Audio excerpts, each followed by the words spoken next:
All right, let's talk about the history of Greece. And when we do, we're talking about a story that stretches across thousands of years. But here's the thing. It's not some straight, predictable timeline. No, it's something way more dramatic. A powerful cycle of incredible highs, crushing lows, and then these amazing comebacks. When you think of Greece today, what comes to mind? Probably beautiful beaches, incredible food, and yeah, maybe headlines about its economy. This quote kind of nails that modern perception, right? But that's just a tiny piece of the puzzle. To really get Greece, you have to look beyond these snapshots and see the whole epic story. So let's get right into that main idea, the cycles. The history of Hellenic culture isn't a simple story of progress. It's more like a heartbeat, a dramatic rhythm of total collapse followed by an incredible resurgence. It's the story of a civilization that, time and time again, just refuses to fade away. And just think about the timescale we're dealing with. Over 5,000 years. It's absolutely staggering. Very few cultures have that kind of staying power. And maybe none of them give us such a clear, vivid picture of how human civilization works. This constant ebb and flow between golden ages and dark ages, and then right back again. It's just a remarkable story of pure endurance. Okay, so let's start with the first great rise in this cycle. This is where so much of what we call Western civilization really begins. We're talking about a journey that starts way back in the Bronze Age and builds up to an era of achievement that's, well, it's pretty hard to top. You can really see that rhythm playing out early on.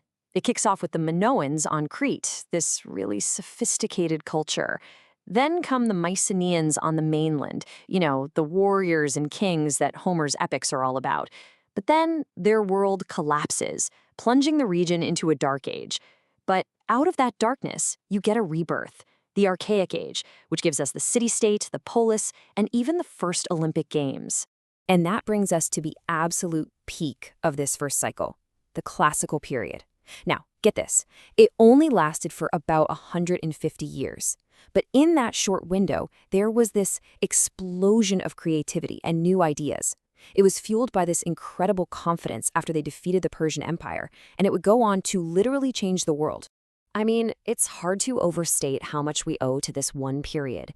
Think about it. Democracy, that's them. Philosophy as we know it, them. Theater, writing down history, medicine based on reason.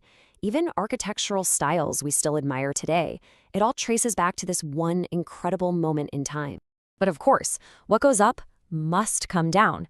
The peak is followed by the fall.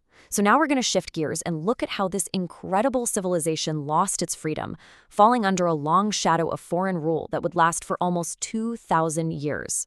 A long time. And the first conquerors to arrive? The Romans. Now, it's a bit complicated because the Romans absolutely loved Greek culture. They adopted its art, its philosophy. They basically became the messengers carrying those ideas to the rest of the world. But let's be clear about the political reality. Greek independence was over. So fast forward a bit. The Western Roman Empire eventually falls apart, but the eastern half, it keeps going. We call it the Byzantine Empire. And at its heart, it was a Greek-speaking empire. For over 1,000 years, it acted like a time capsule, preserving Hellenic culture, knowledge, and identity all the way through the Middle Ages. Well, after the Byzantines finally fell, another power swept in, the Ottoman Empire. And for the next 400 years, Greece was under Ottoman rule. For many Greeks, this was another dark age, a long, long period of being controlled by outsiders. But here's that theme again, resilience. Even after all those centuries of foreign rule, that Hellenic spirit just wasn't broken. It was kept alive in the Greek language, in the Orthodox Church, and in these tough, resilient communities, often tucked away in remote places. Monasteries like this one became, in a way, fortresses for their entire culture. And right from that long, dark shadow, the next rise begins. Now we're going to talk about the dramatic and often violent struggle to create a modern Greek nation, to finally step back onto the world stage as a free and independent country. It all kicks off in 1821. That's when the revolution begins. After hundreds of years of waiting, the Greeks rise up against Ottoman rule. Their goal? To carve out a nation-state of their own. It was a really brutal war, but one that absolutely captivated people all across Europe. And this wasn't just a small change. It was a total transformation. Winning that war didn't just redraw some lines on a map. It fundamentally changed how a whole people saw themselves. They went from being subjects in someone else's empire to being citizens of their very own country. But, gaining independence wasn't the end of the story. Not by a long shot. The 20th century was incredibly rough. There were the Balkan Wars, then a horrific Nazi occupation during World War II, followed by a devastating civil war that pitted Greek against Greek. And if that wasn't enough, there was a military dictatorship. Democracy wasn't fully restored until 1974. So yeah, the path for modern Greece has been anything but easy.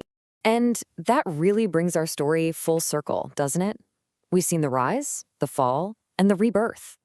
So now, let's just take a moment to think about what this whole incredible history tells us about that enduring Greek spirit.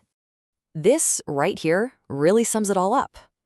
More than democracy or philosophy or any single achievement, the one thing that truly defines Greek history is this power of resurgence. It's the ability to get through the darkest of times, to endure centuries of foreign rule, and somehow to always rise again. So, we'll leave you with this question. Here's a civilization that has given the world so much and has survived so much. Today, it's facing a whole new set of 21st century challenges. But if its history has taught us anything, it's that there's this incredibly deep well of resilience to draw from. So the real question is, what's the next chapter going to be?